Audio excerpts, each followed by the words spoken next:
Hi everybody, this is my review of Buffy the Vampire Slayer Season 5 Episode 2 called Real Me.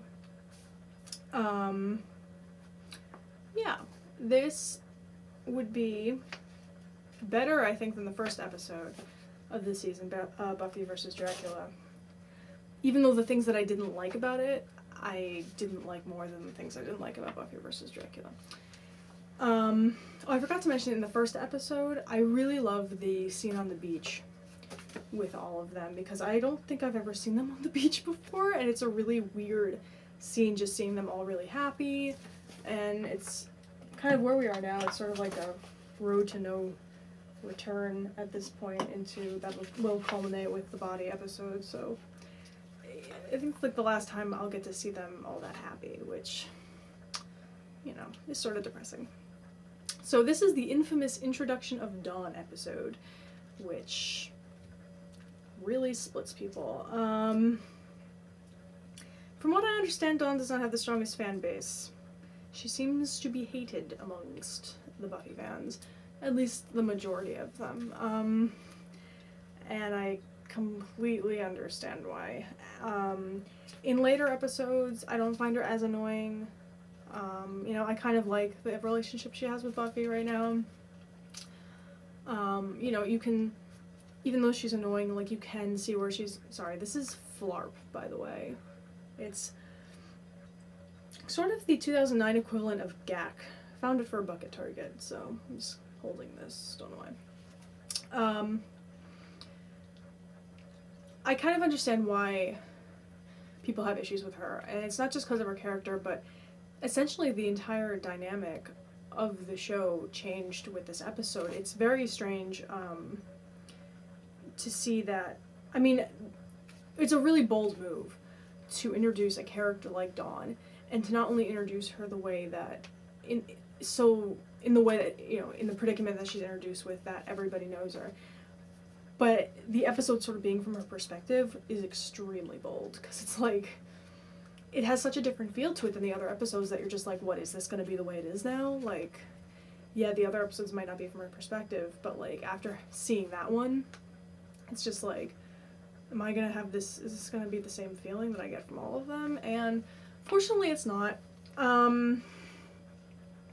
At the same time, I completely understand why I think that having us see things from Dawn's perspective, having her write in the journal, I think that was a really great idea, because, you know, immediately you understand how she feels about everybody in the cast. You just sort of get her idea with things. It's intrusive, but in a way that doesn't stick out as much. Maybe if she had just sort of been there and we don't get to see things from her perspective, if she's just there and she has lines and that's it. So I like that they did it, I just don't know how well it worked. You know,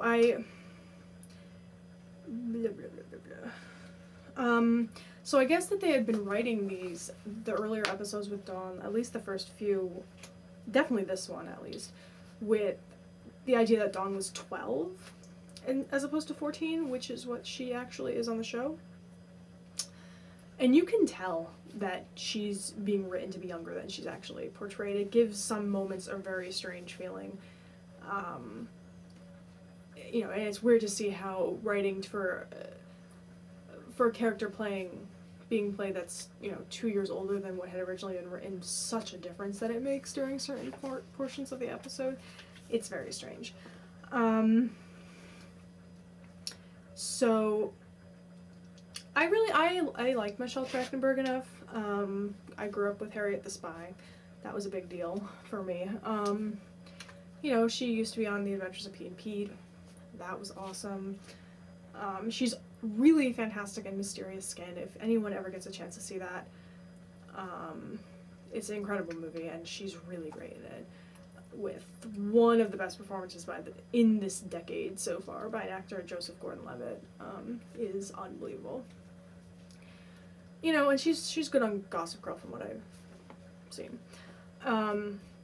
But I think that her acting actually comes off as really unpolished in the first episode, and it makes Dawn even more annoying with some of the, like, amateurish sort of acting. during certain moments. If you look at her during shots where the focus is supposed to be on someone else and she's in the background and you look at what she's doing, she's overreacting to everything. It's just like you kind of feel like you're watching a high school play, and I don't really like that feeling so much. She gets better as the episodes go along, I think, but yeah, it was a little painful at times.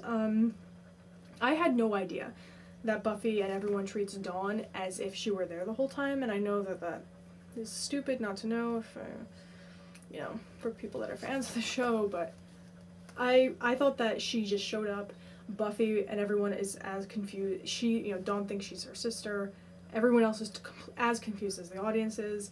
No idea that it was just like, oh, this is the way it is now.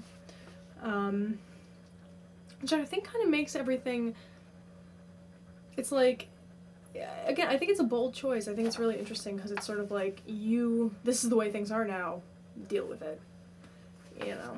Which might be a bit douchey, but I think it's sort of smart, actually, in the way that it was sort of done. I do like it better that way than than the way that I thought it was.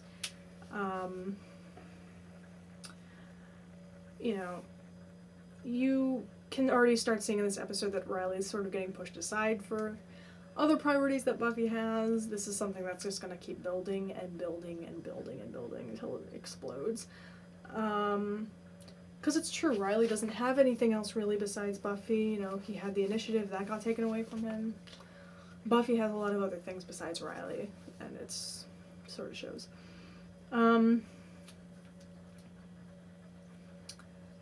Having the climax was really underwhelming because it's like having Harmony as a villain it's really funny in just the idea that she's trying to be the villain based on what she knows about what typical villains do, like the archetypes of them. But as like a legitimate threat, she never really is a legitimate threat. I mean, her minions are the ones that actually end up becoming the threat in the episode. But they're not even really threatening. I mean, there's a lot of episodes that really aren't intense in terms of what's going to happen to the villains and the main characters, because it's really, a lot of times the plot is just set up just for character-based purposes, and I'd rather have it that way, actually, than any other way. Love the scene with Giles and Buffy in his new car. I love that Giles and Buffy have, reestablished their Watcher-Slayer relationship. Love that Giles bought the magic shop. I also really like the conversation between Willow and Tara, in which Tara sort of compares herself to Dawn and that she feels like an outsider. I also really liked all the references to Xander being like Dracula's man bitch, basically, in the previous episode, because it's just I love continuity like that, and Buffy's always been a show that is ridiculously amazing when it comes to continuity. My favorite part of the episode is probably when Anya brings over Monopoly, and they're playing, when she's thinks that she's losing because she has all these little pink children and she has too much paper money and stuff, and then she's just they're just no, you're winning, and she's just gets so happy. That's pretty much it, actually. That's really all I thought about the episode. Things really pick up with The Replacement, which I thought took sort of something that could have been a one-hit wonder episode, sort of an average thing, and really makes a lot of it with the development that it does with Xander, I think. And as just being a flat-out entertaining episode, I loved it so much. So hopefully I'll be back with that one soon. So yeah, that's it. I gave it this one I gave a 6.9, so I thought it was better than the Dracula, or the Buffy vs. Dracula episode, but still, pretty weak. Even if it did things I like, the introduction of Dawn sort of is jarring for me, so that's kind of why. Okay, that's pretty much it. Goodbye.